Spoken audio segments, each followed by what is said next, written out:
Hello everybody, welcome back. My name is Jay and I am doing some videos on my pregnancy. I did one for the first trimester and now we are on to the second trimester. I also did some for trying to conceive and how that went. My main focus is kind of anxiety geared because that's something that I've really struggled with and something that I figure, a lot of people might be looking for help in that regard, and I hope that I can help. These videos are kind of for my friends and family to keep up on the pregnancy as well and still be involved, and anyone who may be pregnant or interested in being pregnant or just interested in general, everything between. So this video is going to get a little TMI. So if you're squeamish or you don't want to hear TMI things, this might not be the video for you. So I'll start by showing my belly. Currently, I am 26 weeks, so I haven't finished my second trimester yet. I'm about to finish it. In about 2 weeks, I'll hit that third trimester, but got quite a bit bigger pretty fast. So with the increase in size and how rapidly it happens, there was a lot of pain for me. There was a lot of like lightning pains, stretching pains, pinpoint pains, and just kind of general pains. Now, of course, if you feel like something's wrong, always talk to your doctor, but it's pretty much been all normal. Pain is normal in pregnancy. But if it's excruciating, that's totally different. But yeah, I just wanted to mention pain can be pretty darn normal. Don't freak yourself out over it. All types of different pains are normal. Be careful what you Google too, because sometimes it can be helpful and comforting and sometimes it cannot. So one thing that I really like to do to kind of help stretch my abdominal muscles and I don't know, help things get situated is it's a yoga pose called cat-cow, and I like to call it moo-cow because I like to throw a little bit of humor in there and kind of moo when I do it to make my husband laugh. But I'm sure you get what that is. You're on all fours and you arch your back, and I kind of sway a little bit to stretch out all those muscles, and then you bring it back in and you kind of just stretch those muscles real nice. I think that really has helped with me, with pain and stretching and all that fun stuff. So, because everything is growing, my boobs have grown, my belly's grown, I'm moisturizing. I'm actually using a baby oil gel and sometimes just regular lotion. Ultimately, from what I hear, stretch marks are genetic. So there's only so much you can do. I am trying to make peace with the fact that I'm just doing as much as I can and it'll be what it'll be, ultimately. So the other thing that started this trimester was nipple discharge. Yeah, so I noticed that if I squeezed a tiny bit, a little bit of that liquid gold would come out. Now, you don't want to do this very often because it can sort of induce labor. So don't be doing that all the time. But yeah, I noticed that. It was wild. And just recently, I started like kind of leaking a little bit here and there. Nothing major yet, but it's totally normal if you don't leak at all. And it's totally normal if you leak like that.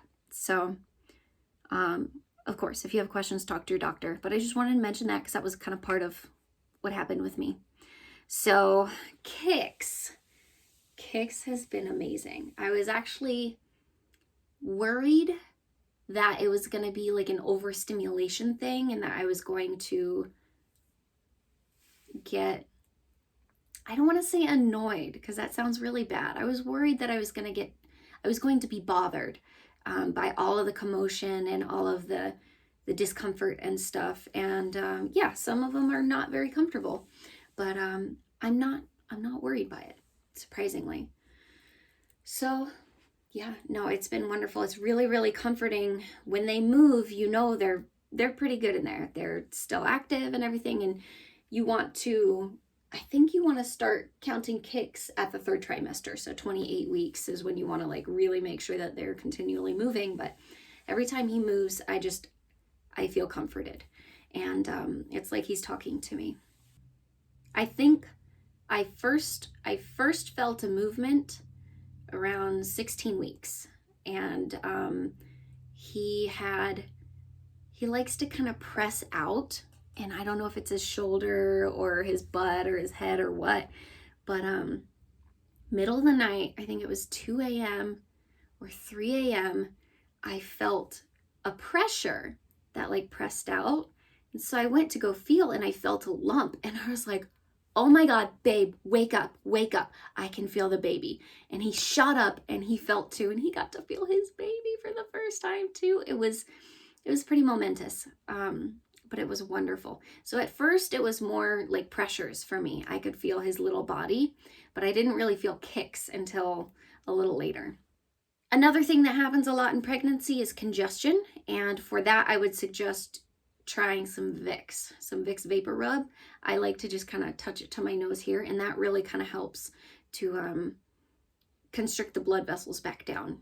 So that might be nice to try. I've noticed a little bit of bloody noses when I blow. That can be normal. I would also suggest using some different apps.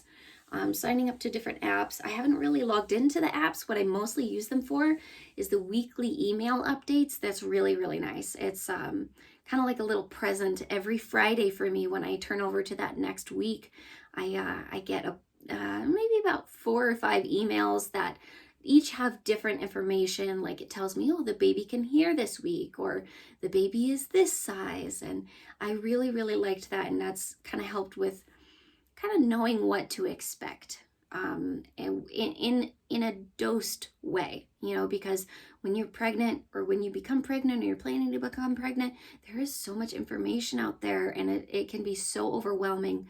So I highly recommend signing up for some newsletters. Mommy Labor Nurse is one of my favorites, actually. Definitely look her up, get on her email list. So the next thing that I wanted to talk about, it's a little bit embarrassing. I have had a little bit of trouble in the beginning kind of getting connected to baby and really kind of picturing and feeling like it's real. So with those emails and all the information, you can tell kind of how big baby is, you know, crown to rump, and how heavy they are. So what I did is I made a Play-Doh model. And I don't remember what week this stopped at, but I'm going to show you. I keep it in a bag because, you know, you don't want Play-Doh to dry out. But I ran out of Play-Doh, so he's obviously much bigger than this now.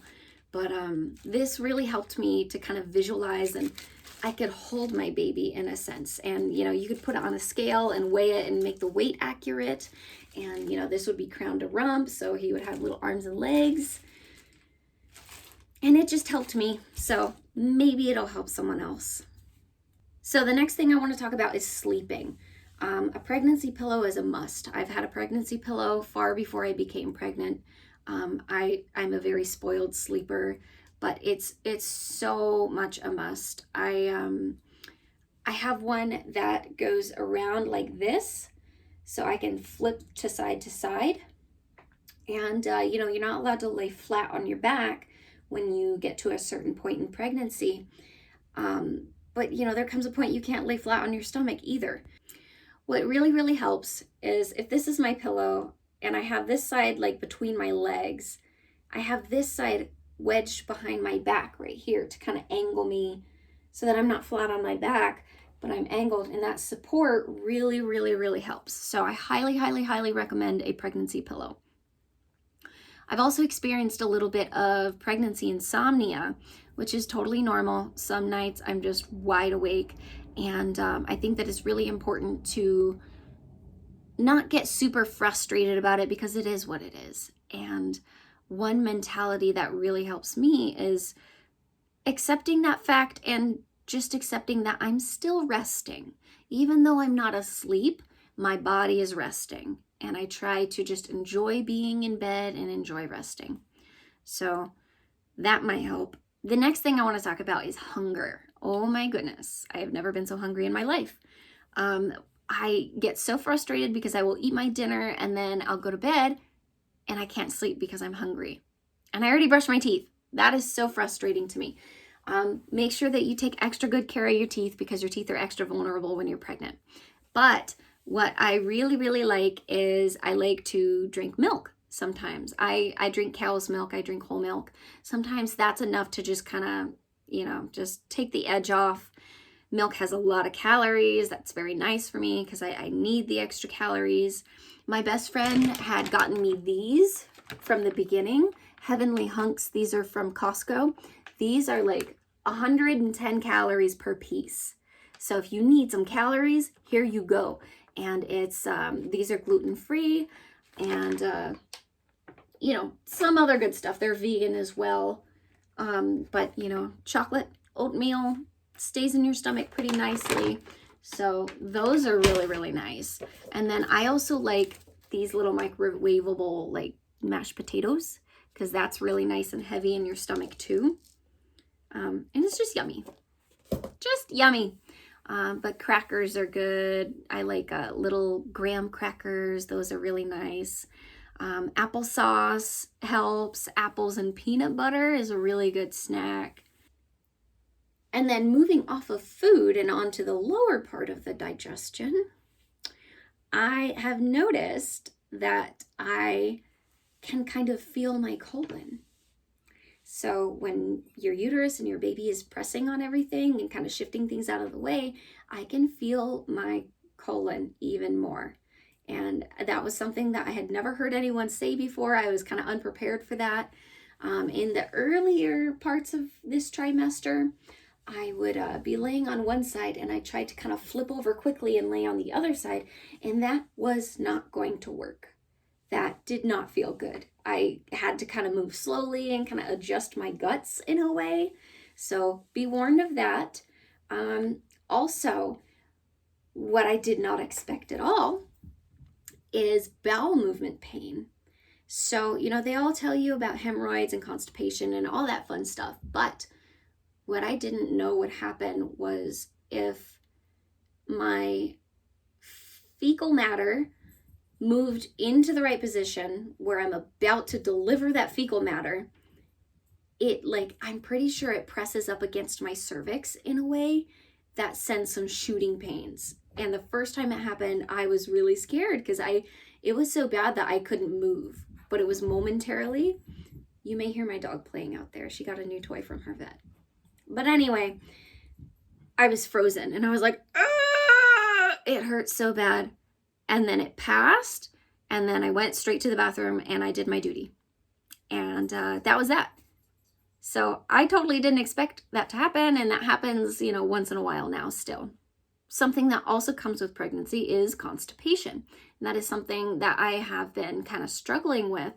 And some days I'll take a stool softener in the morning and that will help just kind of move things along.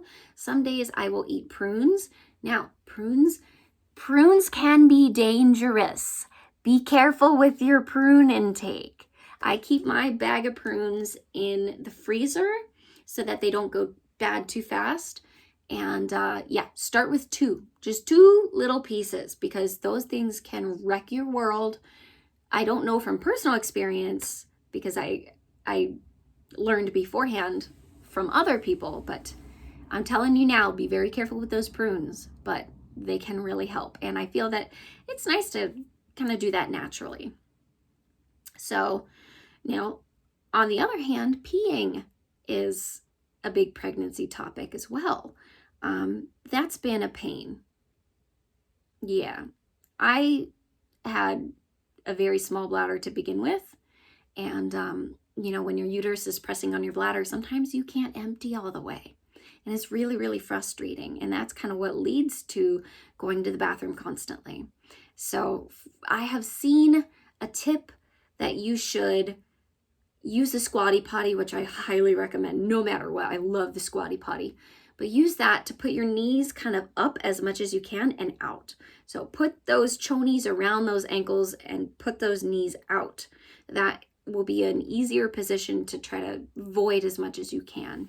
I've also had sciatic pain acting up, which I had before pregnancy, but as I guessed, you know, all the extra pressure kind of exacerbates that. I'm trying to see a physical therapist, but I have not been able to get in with one yet.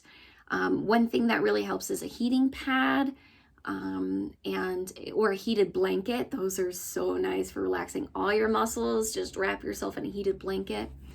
And a percussion massager really helps. I have my husband kind of just run it along the bottom of my spine. Just kind of shakes things around, and sometimes that helps. So a lot of the times I kind of just have to wait it out. Sometimes I cannot sit, I cannot lay down. Sometimes I either have to sit like straight up or I have to like stand. It gets pretty bad sometimes. Speaking of posture, once I started getting a belly, I noticed that I couldn't slouch anymore. Yeah, it's not much of an option to slouch when you have a belly because that really restricts your diaphragm. You can't really breathe. It started making me nauseous, so I had to kind of sit up straighter, learn how to sit up straighter more often. Yeah, you have a new range of motion with a belly, and I realized that when I almost knocked myself out in the shower. I had my leg up on the wall because I was washing my leg. I'm pretty flexible. And my leg slipped, and if it hadn't been caught by the tub ledge, I would have smacked my face into the wall. So please be mindful of that. Be very careful in the shower. Ask for help when you need it, very much so. And then one other thing that recently started, I'd say 2 weeks ago, a week or two ago, was Braxton hicks contractions. I'm 26 weeks right now. And I noticed them because I noticed like a clenching, I want to say it's like when you get cold and you get a chill and you feel your skin contract, it kind of feels like that. Braxton hicks should not hurt. They do not hurt. But, you know, my nurse had said that, you know, if you have more than 4 in an hour, you need to drink some water because it can happen when you're dehydrated. You need to go pee. It can happen when your bladder's full, and you need to lay down horizontally. And if it still continues, then you need to call your doctor. But usually those things will kind of chill it out. It's totally normal. It's just your uterus practicing. But what I do to kind of track it is every time I notice one, I just take a screenshot of my home screen because it has a clock on there. Now I can see if I'm having 4 in an hour. It's just an easier way to count because I am not gonna write it down. I'm not gonna go into an app and track it. It's just a lot easier that way. So that's how I do it. Hopefully that'll help you track yours. My nurse also had said that you know it's a contraction when you feel your uterus. Sometimes I could feel the baby pressing out, so that kind of makes it feel like a contraction, just that extra pressure. But I like to kind of grab my whole uterus. If my whole uterus is really hard, that's a contraction. If just a tiny part of it is, that's probably baby. But she had said that if it feels like a red, ripe tomato, that's not a contraction, that's just how your uterus is. But if it feels like a green, unripe tomato, that's the texture you're looking for. That's what it should feel like if your uterus is contracting. I would say lastly, one thing that I've had really big anxiety over is going to the hospital. And I have had a pretty big shift in my perspective now that, you know, I passed the 12 weeks and now I've passed the 24 weeks. 24 weeks is viability, where you have a higher chance of baby surviving if you delivered baby. Now that I've passed that, now I'm really kind of trying to get into the mindset that if I do go into the hospital, it's because something's going right. It's because I'm going to deliver maybe. Even if the baby comes early, there's still interventions. There's nothing that can prepare me for losing a baby ever. So if I try to worry about losing this baby, it's not going to do any good whatsoever to try to worry about it. But yeah, I've had a pretty good perspective shift, and I try to stave off all of those really scary thoughts, because there's a lot of scary thoughts you can have. And like my sister-in-law says, don't let them nest in your head. Just don't let them build a nest. So I think that's pretty good advice. But thanks for watching. I hope that this was helpful to someone, and stay tuned for the 3rd trimester update. Okie dokes, friends. Thanks. Bye.